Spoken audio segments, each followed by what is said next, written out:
गौहर ने इनसे पूछा कि मुझे बताएं कि यहाँ क्या हुआ है, मजीद गेम्स नहीं है। लड़की ने कहा कि पिछली सर्दियों में सब कुछ ठीक था, हम खुशी से जी रहे थे, लेकिन एक बूढ़ी जादूगरनी आई जिसने जंगल में छुपे हुए गार के बारे में कहानियां सुनाई, जहां सोना, हीरे और कीमती पत्थर छुपे हुए थे। लेकिन गार के राज को खोलने वाले पर एक बहुत बड़ा तरस होगा। वो खजाना शापक था।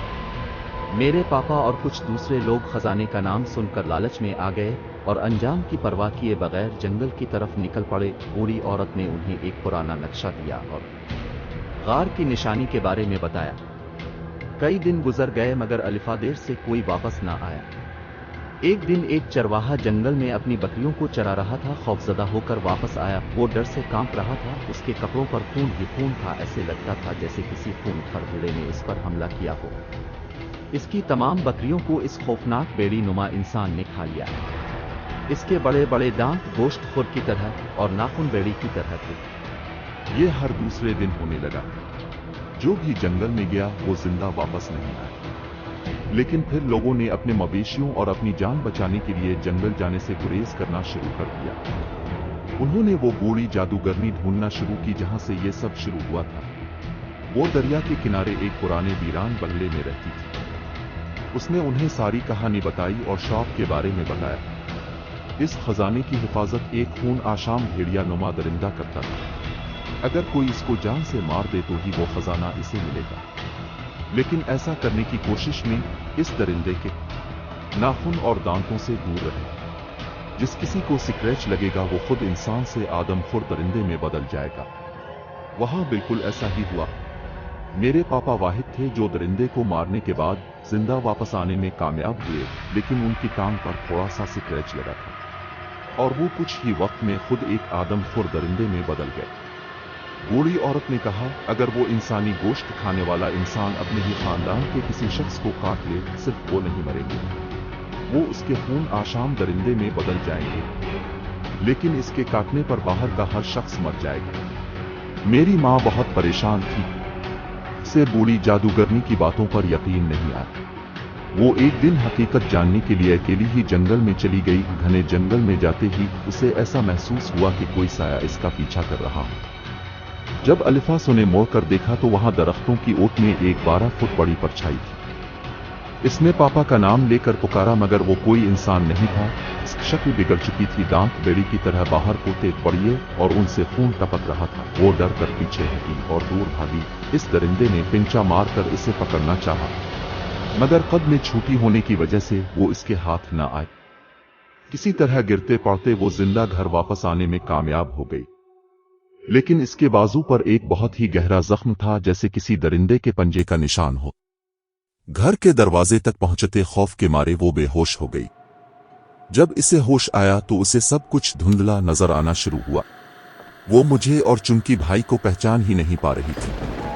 कुछ ही दिन में इसकी हालत गैर होती गई और वो नींद पागल हो गई। हर किसी को काटने को दौड़ती। जल्द ही वो एक ऐसी चीज में तब्दील होने लगी जो अब इंसान नहीं रही थी। इसे अपने और पराई में कोई पहचान ना रही।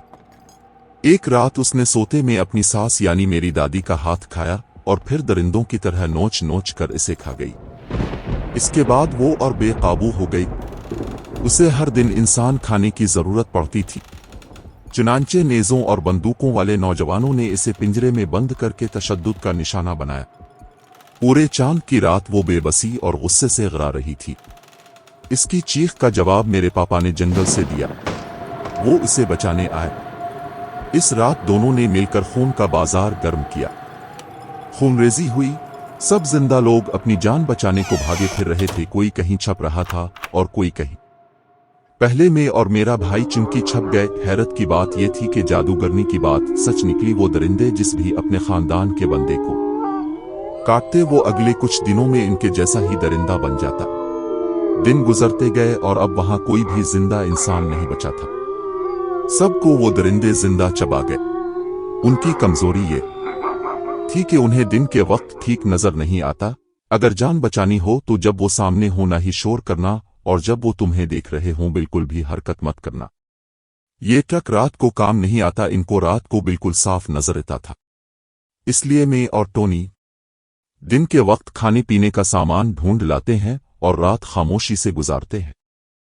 गोहर ये सब बातें सुनकर खौफ से कांप अलिफाटे।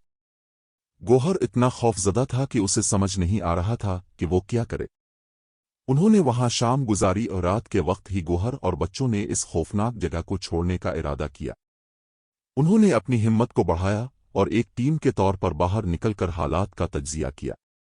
लड़की और लड़का उसकी मदद करते हुए अपने ठिकाने से बाहर निकल आए। हर तरफ खामोशी थी, सिर्फ हुआ का शोर आ रहा था। गोहर गांव के दाखिली दरवाजे की तरफ सड़क पार कर रहा था। वो खामोशी और एहतियात से अपने कदम रख रहे थे, लेकिन अचानक लड़की ने गैर इरादी तौर पर लोहे के कीन से पांव टकरा दिया। वो सब डर गए।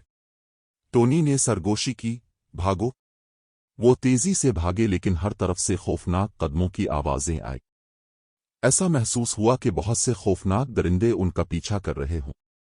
अचानक किसी दरिंदे ने लड़के पर हमला कर दिया।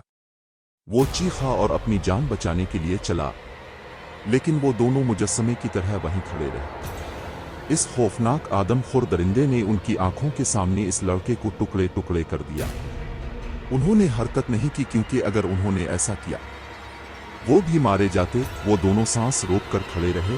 खौफ से गोहर के जिस्म के रोंगटे खड़े हो गए थे। इसने अपनी आंखें बंद कर दी। कई घंटों बाद गोहर ने अपनी आंखें खोली तो देखा वहां नून गूना खून ही खून था, मगर दरिंदे आलाश का नाम वो निशान नहीं था। उसने साफ रास्ता देखा और जितनी तेजी से हो सका भागा। आखिरकार वो गांव की हुदूद से बाहर आ गया। इसने पीछे मोड़कर देखा। इस लड़की ने गांव की हद को पार नहीं किया था।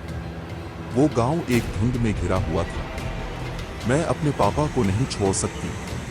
अचानक इसके पीछे से एक बड़ा सा पिंचा आया और किसी ने लड़की को अपने खूनखार बड़े पंजों में जकड़ लिया, और वो दरिंदा अब गोहर को घोर कर देख रहा था।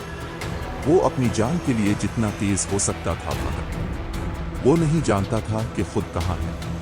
वो तेजी से सांस लेते हुए लंबी घास में गिरा और बेहोश हो गया। कुछ घंटों के बाद कोई उसे जगाने की कोशिश कर रहा था। पहुंचे थे।